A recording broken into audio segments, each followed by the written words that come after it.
चलो बच्चों, आज मैं तुम्हें एक चोर और राजा रानी की कहानी सुनाती हूँ। यह कहानी एक चोर की जो एक बार महात्मा जी से मिला तो महात्मा जी ने कहा, प्रभु की भक्ति किया करो, नाम लिया करो। चोर ने कहा, ये सब नहीं हो पाएगा, कोई काम करना हो तो बताओ।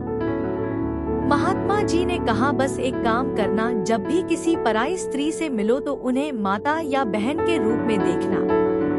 चोर ने कहा, ठीक है गुरुजी, ये काम कर दूंगा। चोर एक बार जिस मकान में चोरी करने के लिए गया, वहाँ रानी रहती थी।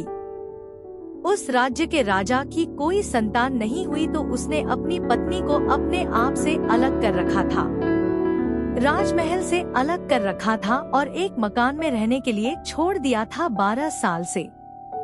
वो रानी जो थी जिस मकान में रहती थी, उसके बाहर सैनिक जो है शादी वर्दी में जासूसी करते थे। राजा को जाकर के बताते थे कौन आया कौन गया। सैनिक दौड़े भागे और बताने लगे कि कोई अनजान व्यक्ति घर में घुसा है। राजा दौड़ा चला आया, खिड़की में सुनने लगा कि अंदर क्या हो रहा है। तभी रानी ने उस चोर को चोरी करते हुए पकड़ लिया। रानी उसे डांटते हुए कहने लगी कि ये क्या हरकत है। चोर ने कहा, मुझे क्षमा करना, बस सैनिकों को मत बताना। रानी ने कहा, ठीक है, मैं किसी को नहीं बताऊंगी और मैं तुम्हें बहुत सारा सोना चांदी दूंगी, बस मेरी एक इच्छा पूरी कर दो।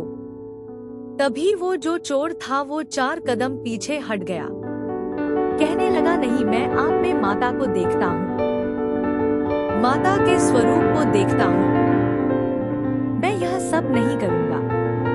कोई पुत्र के लायक काम हो तो बताओ। रानी बड़ी प्रभावित हुई। तभी राजा अंदर चला आया सैनिकों के साथ और उस चोर को पकड़ के राजमहल ले गया। राजा ने कहा कि मैंने पहली बार इतना ईमानदार चोर देखा है, बताओ क्या मांगना चाहते हो। उस चोर ने कहा कि मेरी वो माता जो वहाँ उस मकान में रहती है, आपने जिन्हें राजमहल से अलग कर दिया, उन्हें वापस से सम्मान ले आओ। राजा दौड़ा भागा रानी के पास, कहने लगा कि चलो वापस सम्मान के साथ। रानी ने कहा, ऐसे नहीं जाऊंगी, आपको मेरी एक बात माननी होगी। वो चोर जो यहाँ चोरी करने आया था, जिसने कहा कि मैं आप में माता को देखता हूँ, मैं भी उसमें पुत्र को देखती हूँ, उसे आप भी पुत्र मानिए और अगला युवराज घोषित कर दीजिए। उस चोर को राजा रानी ने अपना बेटा मान लिया, राज्य का अगला उत्तराधिकारी घोषित कर दिया।